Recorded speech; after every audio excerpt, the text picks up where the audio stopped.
Hey everyone, it's Jason. Welcome to a final preview video or showing off for Power Rangers Heroes of the Great Eternal Rangers. So we are hopping into the last 5 days. So I'm trying to get this video up as quickly as I can. It's got a couple of extra last minute stretch goals they've added in there. Some previews to show off and some other little things to look over. So if you're interested, if you're interested in this at all, this is hop in and get it because this is it. This is the last thing they're doing for the game. Not to say someday in the future, far future, they might not come back and revisit it, but I wouldn't count on it. And this stuff is not going to go to retail. This is not going to. And the only copies are going to hit the Renegade Studio stores if they're extra. So, and that usually works and these are just me using imaginary numbers, but we have 2,100 backers basically right now as of when I took this screenshot. So if they have to make batches in ranges of 500, for example, they'll end up making 2,500 batches. Therefore, the last 400 that they didn't sell to backers are going to be available for their store. But once them 400 are gone, they're gone. And this might only include regular backers. This might not include retail backers, so there could be a bunch more extra being there. But it's generally how that works. Is they have to make X number. They don't order 93 of them. They have to probably order 100 of them. So they might. So that's things. I don't know what their limits are. It might be they have to order in batches of 500, they might have to order in batches of 100. And in that case, they order batches of 100 with these numbers. They only have 7 extra copies.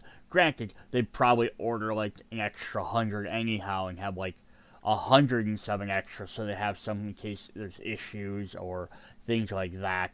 But even still, if there's only 100 left over sitting in their store afterwards, it's not going to last that very long. And then once they're gone, they're gone. I personally didn't really pay attention to some of that stuff, and you don't think about that. And then, they used to have the Scott Pilgrim card game in there, and I didn't buy it. Man, I figured it'll be there forever. Who knows? They have their other game that came out. They made their miniature game. So they're still doing stuff, and then eventually it disappeared, sold out, it was gone. So yeah, don't wait on it if it's something you're looking for. All right. So, before we jump into the new stretch goals, let's look at some previews they did. We did previews for the Solar Rangers. So we saw that we're getting all 6 Solar Rangers. We already had the Purple Ranger before, but we're getting the other 6 colors. We're getting their cards and their Zords. Now, how do these guys work? So, this is Mike Corbett, the Black Solar Ranger. He uses the Mike Corbett deck, which is the Magna Defender. So, he uses Magna Defender's deck. According to, Legendary or Legacy rules, or whatever you want to call them, you can make your own decks up with any single cards from any character and this and that, but the quick swap is you just take out the Magna Defender card, you put this instead, and then you use this Zord with him. So his abilities are based on using that deck. So he says, Cold Eclipse, once per battle, when you discard a card for defense, you may return that card from your discard pile to your hand. If you do, discard 1 card from your hand to the bottom of your deck. So the whole idea is because, if I remember, I don't remember 100%, but Magna Defender's abilities were all about getting certain defend cards, his sword and stuff, into his discard pile and be able to reuse them. So this kind of plays on that. Then the Zords are kind of interesting. They kind of all have a similar effect of, it says exhaust when any ranger would be defeated while there are no energy in the shared pool. Prevent that defeat and any other defeat the rangers suffer until the end of the next ranger of this battle. So they all plan not having energy in the shared pool to use these, and then they're pretty powerful effects. So basically the idea, if you have all this stored up energy, you can use that to play big powerful cards. If you don't have any stored energy left because you're using it, or the enemies may drain it, it's just kind of like you're on your last limbs. Last legs, I don't know which phrase you want to use. Then these Zords are activated and they actually become pretty darn powerful. Like here, okay, it prevents a death, that's pretty awesome. We have the blue one, which is Heckle, which is the dark Dino Charger Ranger. Now he's the blue Solar Ranger.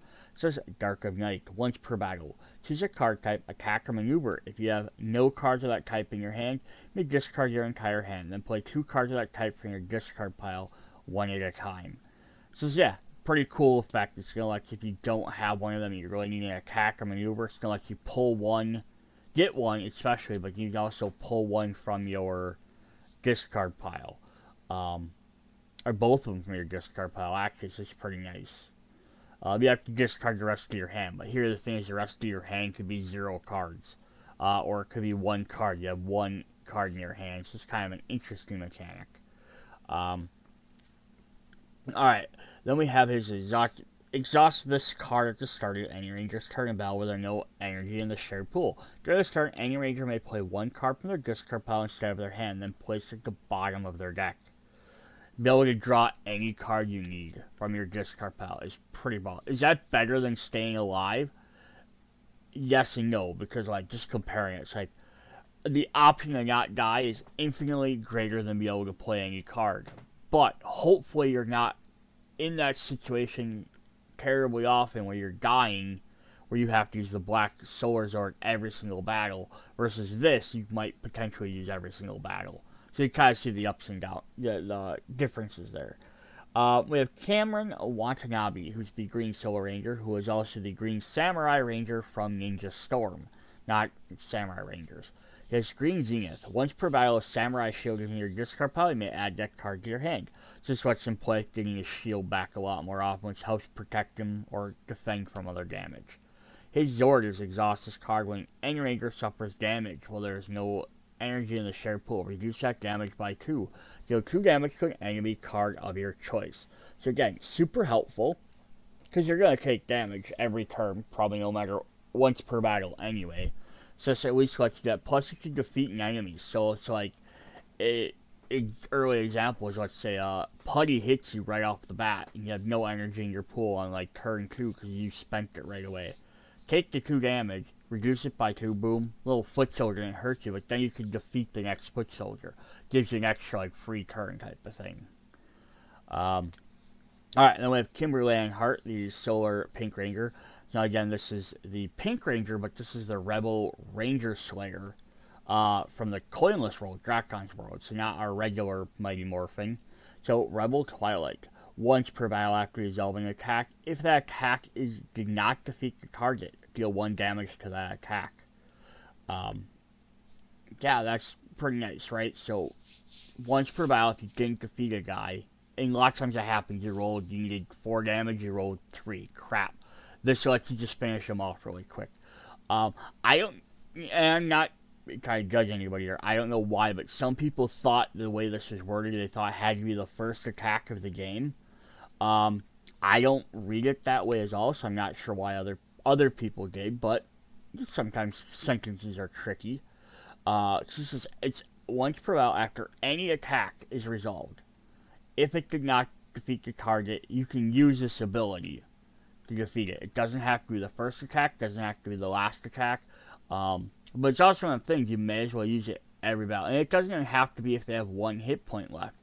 You could use it if the guy has 4 hit points left and use it just to knock it down to 3, because then maybe the next Ranger's going to be like, hey, I have a follow-up attack.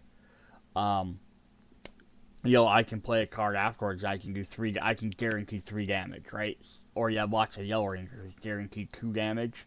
So this could even just get that card 1 closer to that and be able to finish them off. And then we have her Pink Solar Zord. Exhaust the card end of any Ranger turn in which there is no energy in the shared pool. The Rangers may take an additional turn after this one. This is probably the most, almost broken one of all of them. Because the other one gets you like lets you play an extra card, or take some extra, like reduce some damage, stuff like that, doing extra hit. This lets you take an extra turn. The only reason I would say it's not, again, maybe I wouldn't call it completely broken, is because you have no extra energy in your shared pool, so it's like, that means you're honestly going to take an extra turn to play a big, massive card. And then secondly, you have to pay for the card, so you're probably going to be playing a 0-cost card, maybe a 1 1 cost, maybe a 2 cost if you have something in your personal pool. But you won't be playing anything higher than like a 2 cost card. Um, More likely than that. So you don't have anything in the shared pool. So yeah, so you're getting a extra tournament. You're not getting a giant mega attack, but again, it could be that thing just that little extra pushing you to defeat something. Um, cool. We have a Red Ranger, Andros, who is the Red in Galaxy Ranger. Once per battle during any Ranger turn, you may discard a card instead of playing a card.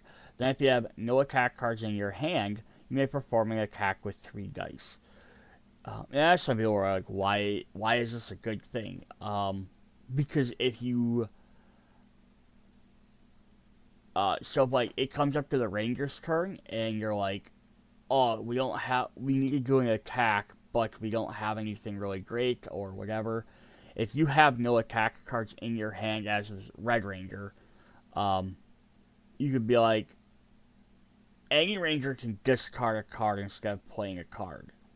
But if you have no attack cards in your hand, you can get dice. So as long as you have no attack cards, someone else may go into the battle and they're like, I have, a bunch of cards that all cost a bunch of mana, especially the Solar Rangers. Zords playing off not having any energy left in their shared pool. So I have a 3-cost card I can't use, like as the Pink Ranger.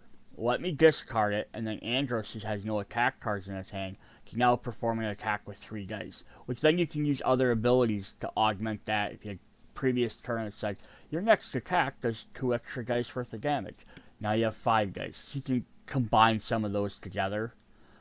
Even combine it with the Zords. It says exhaust this card when any Ranger rolls dice for an attack when there is no energy in the shared pool. Add 2 dice to this attack.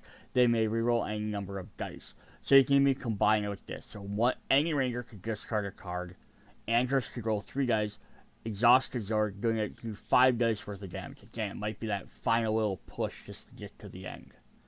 And then finally we have the Yellow Ranger, Tanya Sloan, who is the Yellow Zeal Ranger. Yellow Flare, once per battle, when you remove any number of dice from an attack after rolling, you may deal an amount of hits to an enemy card of your choice equal to the results of those dice. So in itself, it doesn't generally do anything. You have to have some other way to remove dice from an attack, but there's plenty of different Rangers that can do that. But once you do, for every die you do, you can do extra damage. So that's kind of fun. So you can just do straight up damage for being able to remove dice. Just have to use those other effects. And Resort says exhaust this card when any Ranger rolls at least a 1 double hit result during an attack with no energy in a shared pool. Add 3 damage to that attack. So it's not even canceling that double hit. Anyone rolls a double, all of a sudden now you do an extra 3. So now you're doing 5 damage instead of 2. So that's pretty fun.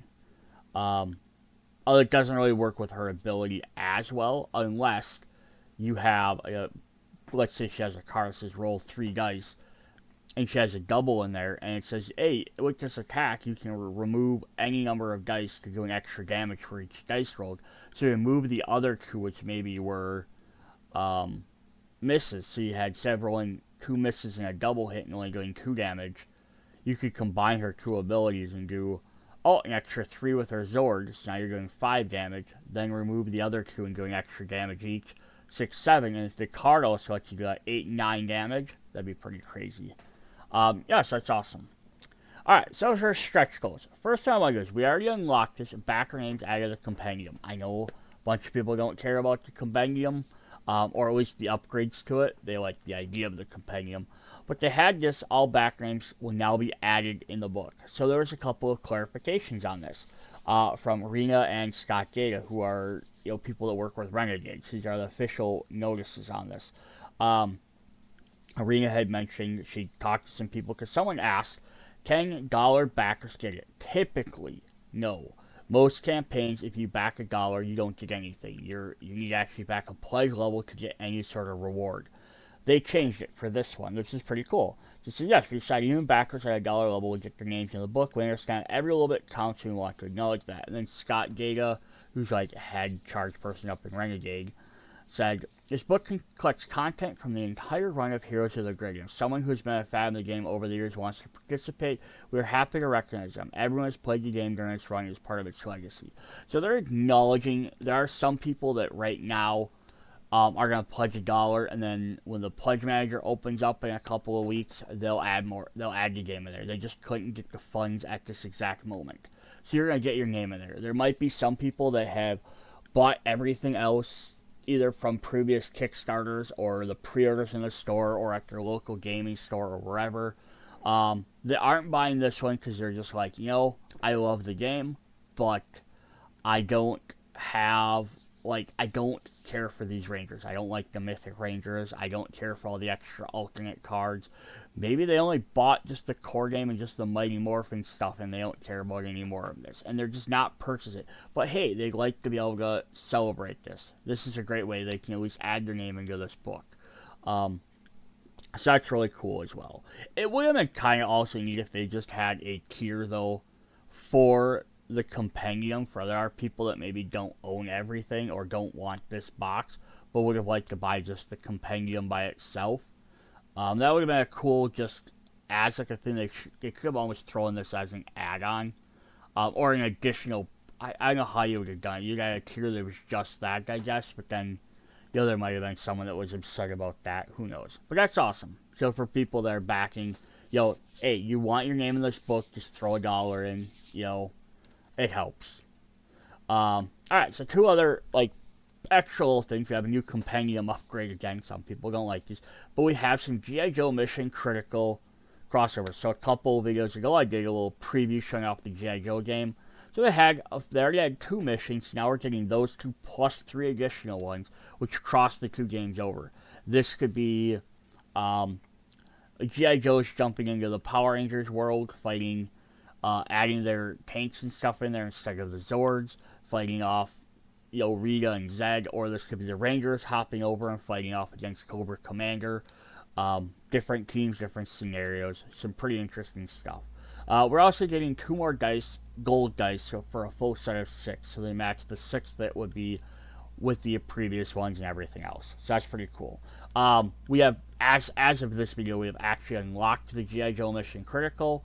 We have not unlocked the 6 dice yet, but I have no doubts that we're going to get to all these golds. One of the upcoming goals, we're also going to get 20 more Arsenal cards, which is freaking nuts. The Arsenal cards are really fun. They were from Arsenal Pack. Actually, they're from the Arsenal Pack. They represent the various vehicles or alternate modes or additional weaponry or power-ups that the Rangers have throughout the series that weren't represented on the cards. So, a lot of times they're like the Battleizer. Lots of the Rangers got extra Battleizer things, like the Dragon Vest from the Green Ranger, but he passed it on to some other people. We can see a bunch of the other ones on here, like the Dragon Bikes, the Power Cannons. So this lets you basically make the game a little bit easier on yourself, because you can add these in, and they have various things they can do. So there are armors, which help protect you. They can take hits. They do things to reduce damage and stuff like that, and they can take X number of hits before they're destroyed. We have power-ups, which you kind of pay for using some effect, and then you get this extra big boost for a turn. Or they have team power-ups, which let every Ranger help spend towards it. The gym. I'm not saying the exact rules, but yeah, here's a couple. We got the Crown of the Coinless, which is when Rebel Ranger Slayer took over for Drakon after he left. This is when any Ranger spends at least 1 energy to place a card, place 1 token on this card. Before you draw an attack, if you do, remove it, and then something will happen. So max of 3 up there. We have the Academy Power, just fun, the new Academy Rangers, which is part of the current comic book series. The Radbug, which was the car that Billy designed, they could drive around with, also was seen in the Forever Rangers series. Probably going to let you move around to different battle zones. Stolen Sentry Power, so Team Lord Drakon stole Ranger powers to create his Sentinels. So basically, he split the Ranger powers amongst a bunch of people so they could all have Ranger-esque abilities. So they're going to use that somehow. The Triassic Battleizer from Dino Thunder. I was actually kind of hoping for one of these. Just when you use this card performing attacking or the guard keyword, choosing a target. So very simple. It's a card lets you just ignore that. We have the Time Jet from Time Force. And then finally here we have the Stealth Suit, which is from one of the comic books. I'm not familiar with this one. Might be like the Morphonaut. At any time, move your figure from the location of this card to the outer location of your choice. Yeah. So it uses like the Morphonaut or the Shadow, not the Shadow Ranger. Um, why can't I think of his name? He was from Turbo. But he's the alternate version. But he uses his ability like where he could go on his card and then move to other areas. So that's awesome. We're getting 20. So we have a bunch of new ones. It's gonna just give us some of the extra power ups and weapons and stuff we didn't have before. That's awesome. Then the final goal is the surprise final stretch goal unlocks for the final in the 24 hours or at 350k, whichever we hit. So we're guaranteed to get this. So what is this going to be? We don't know. Just wait. The big suggestion here, or possibilities, is one of two things, maybe both, maybe more things, who knows, is the Eternal Ranger and Combat Deck. So there was a little quick video they had, an hour and a half long video. You can check out. Jonathan Ying and Rena were chit-chatting about stuff. And one thing that came up was this picture of this miniature, which is the Eternal Ranger shown in the front of the box, which represents any Ranger, customized Ranger, your customized cards. And I even thought this would be a fun thing to have, just a miniature of that character. So that way, if you create your new cards, you have at least a miniature that's not one of the other characters to represent them. And there was kind of talks in that. It sounded like you might even get it. This Ranger might even get special combat deck. This is all speculation on my part. So we may get this, we may not. The other thing that's been coming up a lot is the Universal Deployment deck, which is what G.I. Joe's Mission Critical uses. So instead of having where you have like the Putty Rangers are tied to two Angel Grove locations, the Z Warrior, Z Putties are tied to two, the Rinchi are tied to two, the Cobra Commander ones instead is they had the red and the orange decks. So like one for two locations, one for the other two locations. And then you just summon them like this, and then they had on the other sides of these, instead of having like Angel Grove or Cafe or Quarry or whatever else the areas are, they had four different symbols. It was like Research Lab, Deployment Area, I forgot they are. Like they're four different like generic locations. So then when you flipped over one of these locations, you'd see like, oh, I am summoning a single orange guy who could be whatever minion I have it attached to. Could be, again, a Tengu. I could have the Tengu as the orange ones, and I could have the red ones being the, like the Rinchi, right? So if I flip over, it says, oh, one orange one to the lab. So then they'd summon to wherever space the lab is indicated on. So the idea is in that way you can mix and match every single foot soldier to any single location, which opens up a bigger possibility because then now you can, because before you could always mix and match two guys anyhow, but because every location has powers or different abilities on the reverse side, this should open up the fact that you can now have foot soldiers that don't normally go with those abilities, mix with those abilities. It could have some extra crazy stuff. So I know there's fans that are working on creating their own version of this, but Renegade might just throw in a bunch of cards for it, because it's basically this is the number of cards you have to do, and then like 4 tokens or 8 tokens, I think. Yeah, so it'd be kind of cool to do. So that's what we have for this video.